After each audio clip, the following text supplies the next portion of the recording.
Hey, welcome to another video on Expected Value Lotto, where we look at Georgia Lottery scratch tickets and their expected values, usually.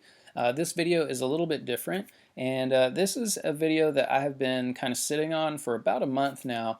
And of course, this question that I'm going to ask here in this video came from, the shootings that we've seen recently and the protests that have been happening around the country. And I think it's an appropriate question to ask really about everything that we do and everything that we're involved with, because a lot of times it's not easy to see and to recognize where systemic racism even exists. And so the question in today's video is the Georgia Lottery Corporation systemically racist? And so let's go ahead and get into this. I'm going to try to make this short. This is really just going to be a summary. It's just going to hit the surface of the things I've been thinking about and the things I've been reading. And I want to start with the sources that I've been looking at. And the reason I want to show these is just to show that these are not just things that I'm coming up with on my own. I'm reading through some stuff from trusted resources. For example, the first source here, this is a really good one. By the way, the links to all these will be in the description below. I encourage you to go click on the links and read these articles for yourself. But the first source is from the UNLV Gaming Law Journal, a trusted resource. The second source comes from the Georgia Budget Policy Institute, another trusted source. Number 3 comes from National Public Radio, All Things Considered, that show if you ever listen to it. And number 4 is from the Athens Banner-Herald, which is a newspaper over in Athens where the University of Georgia is. Now I want to be clear about what I am not saying by this video. This video is not an accusation. This video is raising a question. So I am not saying that the Georgia Lottery is systemically racist. I'm just asking the question, is it possible that it operates in a system that is racist? Number 2, I am not saying that any individual working at the Georgia Lottery Corporation is racist. Number 3, I'm not saying that someone who plays the lottery in Georgia is racist. So I'm not saying any of these things. I'm simply trying to ask a question here. All right, so the purpose of this video is to raise the question of whether or not it's possible that the Georgia Lottery Corporation, in cooperation with the legislators of the state of Georgia, operates within a system that is systemically racist. So this video, if the things in this video are true, and as we look through the stuff and kind of put everything together, if these things are true, it wouldn't just implicate the Georgia Lottery Corporation, it would implicate the people who are making the laws here in the state of Georgia. So our state representatives would be at fault as well. Now, what is systemic racism? It's important to clarify this. Systemic racism doesn't necessarily mean that you harbor, bad feelings or ill intent towards someone who is not your race. That is a different kind of racism. Systemic racism can exist even when you don't know it exists. And so what systemic racism is when an organization or a government operates within a system that purposefully or inadvertently, doesn't matter if it's on purpose or not, within a system that disadvantages one race or one or more races while benefiting another race. So if there is a system that disadvantages one race and benefits another race, it would be considered systemically racist. And so that's the question that we're asking about the Georgia Lottery in this video. Now, the Georgia Lottery funds, its primary purpose is to fund what we call HOPE here in Georgia, and HOPE is basically money for education, and there are several different facets of HOPE. And we're really looking at only 2 of the facets of HOPE here in this video. And both of these are scholarships. These are merit-based scholarships that students earn by doing well in school. And so the first one is the HOPE scholarship. And in order to get this scholarship, a student would have to have a 3.0 grade point average, take academically rigorous classes, maintain a certain GPA in college, 3.0. And then the Zell-Miller Scholarship is the more competitive one, where students would have to have a 3.7 GPA and a certain 1,200 at least on the SAT, and maintain a 3.3 GPA in college. And so these are competitive merit-based scholarships that would cover most or all of a student's tuition if they go to a state school in Georgia. And so these are what we are really focusing on in this video. Now, the first question I want to ask is, who benefits from the Georgia lottery? Who is it that is getting these merit-based scholarships? And so I'm going to use a lot of just cut and pasted excerpts from the sources that I used to come up with the the information for this video. So this first part's is talking about how race stands out as a contributing factor in Hope Scholarship access. And so I'm just going to read this part that's underlined in red. The proportion of students who receive a Hope or Zell-Miller scholarship varies considerably by race across the university system. Black students are the least likely to receive either scholarship, while Asian American and white students are the most likely. The greatest disparities are among Zell-Miller scholars. Within the university system, about 20% of black students, 30% of Hispanic, 46% of Asian American, and 45% of white students receive either the Hope or Zell-Miller scholarships. And so here, this is just saying that there is a disparity among races about who gets these merit-based scholarships. And down here in this bar graph, it's very easy to see that here in dark blue are the percentage of students who get no merit aid, and you can see African American students, 80% of them get no aid. That's the most by far, where white students, 55% get no aid, Asian American students, 54% get no aid, and Hispanic, 64% get no aid. Here in the light blue is the Hope Scholarship, and you can see that with African American students, about 19% get this scholarship, while 36% and 35%, and even 32% for the other races. And then the sharpest disparity here is with the Zell-Miller scholarship, the most competitive. With African American students, not even 1% get this scholarship, while 8% of white students and 10% of Asian American students get it. And also, a pretty low percentage of Hispanic students get it at 3.4. So there is definitely a big disparity among the races of who gets these merit-based scholarships. This is true based on this research that has been done. So our conclusion is that white and Asian students benefit from the Hope and Zell-Miller scholarships at a disproportionate rate to African American and Hispanic students. That's just true based on the research that has been done and presented. Now, the second question I want to ask is, who buys the tickets from the Georgia Lottery? And so here's another excerpt from one of the articles. And we're going to start here. It says, a study conducted by the Georgia Budget and Policy Institute, so this is official business here. So a study in 2012 surveyed information from Georgia's 159 counties and reached the following conclusions. Georgians living in counties with the lowest median household incomes spend a significant share of their income on lottery games. Second, counties with moderate median household incomes contribute significantly more in lottery sales than they receive in Hope dollars. So, counties with moderate median income, they buy more lottery tickets than they are receiving in benefits from the Hope dollars. Third, counties with the highest median household incomes receive the largest share of Hope dollars. So what this is saying is the more affluent people are buying less less lottery tickets, but they're receiving a larger percentage of the Hope dollars.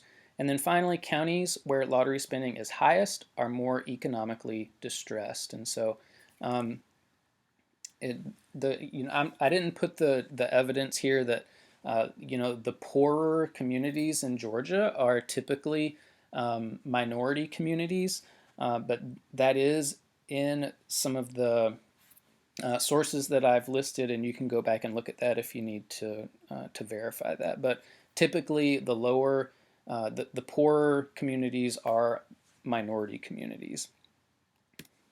So the conclusion that we can draw from that information is here. The result was that lottery players in counties with low household incomes contributed a disproportionate amount of money to the Hope program, and the largest share of program benefits went to students from higher median households. So Poor people are buying the tickets, rich people are benefiting from the lottery. In other words, lower income people in the state are helping to subsidize the education of those with greater economic means. And what that means, down here, this equates to a transfer of wealth from African American and Hispanic families to white and Asian students. Now, if these things are true, this is an example of systemic racism where one group of people is being disadvantaged. They're buying these lottery tickets and losing money. And another set of races, the white and Asian students, are not buying the tickets, but they are benefiting from the money that the state is getting from the poorer families who are buying the tickets. So that is an example of systemic racism if this is all true. Now, another question that I think we would need to ask, now it doesn't really matter if this is purposeful or inadvertent. Systemic racism is systemic racism, whether it's purposeful or not. I think it might make it a little worse if it's purposeful, maybe, but either way, it's a problem that would need to be fixed. And so is this purposeful or inadvertent? Well, my channel is about talking about the payouts of the different lottery tickets, and we can see that the lower price tickets, for example, the $1 ticket has a 66% payout, and the more money you spend on a ticket, the higher the payout is, to up to about 80% on a $30 ticket. And so we can easily see that the payout is a lot less for the cheaper tickets. So the conclusion of that is the Georgia Lottery Corporation offers disproportionately lower payouts for people who buy lower price tickets. And I'm just going to leave this question open. Who buys the lower price tickets? That I will leave up to you to think about. All right, so again, we're still on this question of, is this purposeful or inadvertent that the poor people are buying the tickets and the rich people are benefiting? We'll hear a couple of more excerpts. Here it says the GLC, this is Georgia Lottery Corporation, also paid out $30 million for advertising. So the Georgia Lottery spends a lot of money on advertising, and I will insert here that the Georgia Lottery is making not millions of dollars on the lottery. The Georgia Lottery brings in billions of dollars in the lottery. That's why my channel exists, because the Georgia Lottery is huge and they're bringing in billions of dollars, and I'm just trying to make a small difference and let people know about the tickets that they're buying. So anyways, the Georgia Lottery also paid out $30 million for advertising, and we're not concerned about the rest of that, about the salaries and benefits. This is just to say that they're spending a lot on advertising. The Georgia Lottery spends more money on lottery advertising than any other state, they found. So this is some kind of research that was done. And so here from another article, a common criticism of lotteries is that they target advertising to poor people and minority groups. They do this, critics maintain, because lotteries derive a substantial portion of their revenue from these groups, these being poor and minority groups. And the lottery people are aware of that fact. Lotteries often respond to this criticism by describing the typical lottery player as being a middle-class person. So, we know that the lottery gets a lot of its money from poor and minority groups, but the lottery will come back and say, well, our typical player is a middle-class, person. But the truth of these competing claims is subject to significant disagreement. Consequently, regular, specific, and focused research and demographic studies on lottery customers conducted by neutral outside entities would inform this dispute. And so that's really the UNLV article. That's the main thing. They ask the question, why aren't lotteries transparent? Why don't they conduct this research? And I think silence on this subject, when the Georgia Lottery is silent, it implicates them. It makes them look guilty. And so what they need to do is conduct these studies so that we can see who is buying the tickets and who they are advertising to. Another excerpt It says, to me, the astounding thing, this is a professor who studies this kind of stuff, to me, the astounding thing was looking at how much the prevalence of people down around the poverty rate, particularly people who were on different forms of welfare, that those really did correlate so tightly with lottery play. And the guy's last name is Just. And he's saying poor people are playing the lottery with their welfare money. Studies from the Carolinas, California, Illinois, and Connecticut echo that. At least some lotteries acknowledge their market indirectly. So listen to what the Ohio marketing plan was. An Ohio marketing plan once suggested that lottery ads be timed to coincide with the receipt of government benefits. So they timed their advertisements to come out as people were getting their welfare checks, so the lottery would be on their mind and they would spend money on the lottery. And so if one state will do it, isn't it possible that another state would do it? And so what we would need is for the Georgia Lottery to be transparent about who they're advertising to. And here are some conclusions from the stuff we just read. The Georgia Lottery Corporation spends a lot of money on advertising, $30 million at least. Number two, they are not spending this money randomly. They are not doing random advertising. They are targeting somebody.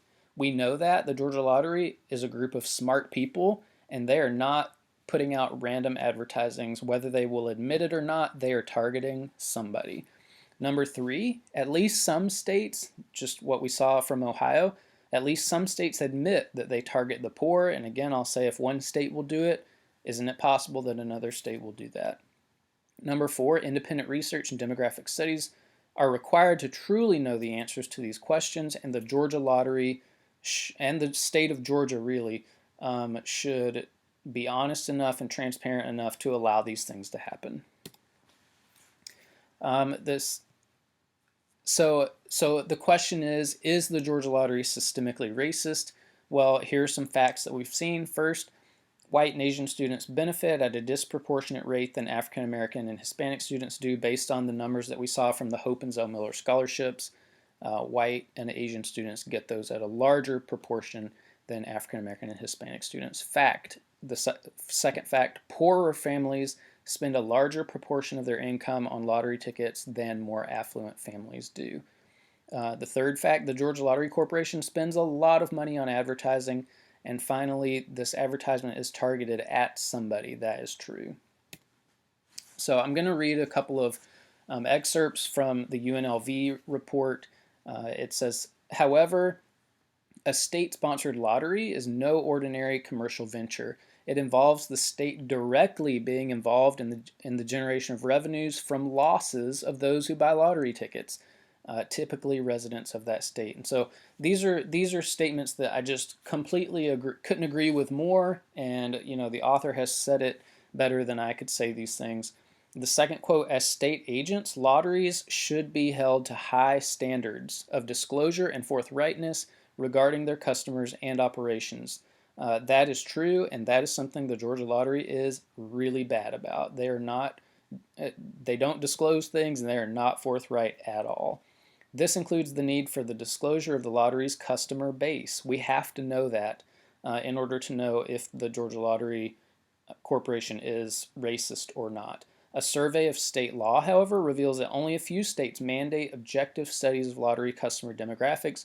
Moreover, when the studies are provided for, they are often sporadic, general, and conducted by those primarily interested in marketing the lottery. So this is saying that most states don't see the need for these demographic studies, and even when they do them in a biased way so that the data supports the lottery. That's why these reports need to be independent, because you can make numbers say anything, and if the Georgia Lottery or the state of Georgia conducted this research, they would spin those numbers in a way that didn't reflect the truth. A couple more quotes. Nevertheless, when the government derives direct financial benefits from lotteries, it seems reasonable to expect the government to be able to report accurately who its best customers are. Again, very true. The point is not to prohibit gambling because people can't be trusted to spend their money wisely. Rather, the point is that as an extension of the state, lotteries have obligations that private actors such as casinos do not. When the government is involved in promoting an activity that has such a low probability of producing a positive return, we need to know what those return rates are. That's why my channel exists. In an ideal world, it wouldn't be up to a private individual to publish what the return rates are on scratch tickets. The Georgia Lottery would do it itself. But unfortunately, that's not happening in Georgia. And just as important, we need to know who the government's customers are. That should be a beginning point for how lotteries are operated and marketed, how backwards things are right now. So what can and what should we do? Some people might not even be interested in this, might not think it's a big deal, and I would suggest just ignore it and don't watch it. But if this does kind of strike a chord with you, I think there are some things that we can do. First, send a note to the Georgia Lottery Corporation asking for independent research concerning who its customers are and who its advertising dollars target. There is a place on the Georgia Lottery website where you can post a comment, and you can easily just ask that stuff in that comment section. If you want, you can tell them that you saw this video. That probably wouldn't do anything. I actually sent the Georgia Lottery an email 2 or 3 weeks ago, just letting them know that I was going to make this video and what it was going to contain, and ask them for a response, and I got nothing. But you could all, if they get enough, feedback, that it seems like they would have to respond. The second thing you could do is write your state representatives asking for transparency concerning the issues in this video. And I would recommend that. I think sometimes state representatives listen. Maybe like 3 years ago, I had an afternoon where I sat down and wrote a letter to like every state representative in Georgia, and I was getting responses back within 30 minutes. And it wasn't just responses from the legislators who I was writing. They had written the Georgia Lottery, and the Georgia Lottery had issued a statement. And so, writing your representative can, start things moving. Number 3, share this video. If you don't do anything else and you don't know what to do, share this video on social media. The more people who see it, the more pressure the Georgia Lottery Corporation and our state leaders will feel to answer these questions and let us know whether or not these racist things are happening. That would be a great thing to do. And number 4, if you feel really strongly about this, it's not out of the question to just stop playing the lottery for a while, or altogether even. So you can stop or hold off on playing the lottery until these answers are clear. I think systemic racism is a big deal, and I think the worst thing we can do is ignore it. And so I felt like since I kind of saw these things after synthesizing the different things that I was reading, I had to make this video. And whether or not it's offensive, I think that is beside the point. If we are doing something that is racist in any way, we need to acknowledge it and we need to change it. And that's what I'm hoping to possibly do with this video. So I think that's it. Thank you so much if you've hung with me to the end. I appreciate you watching, and I will see you in the next video.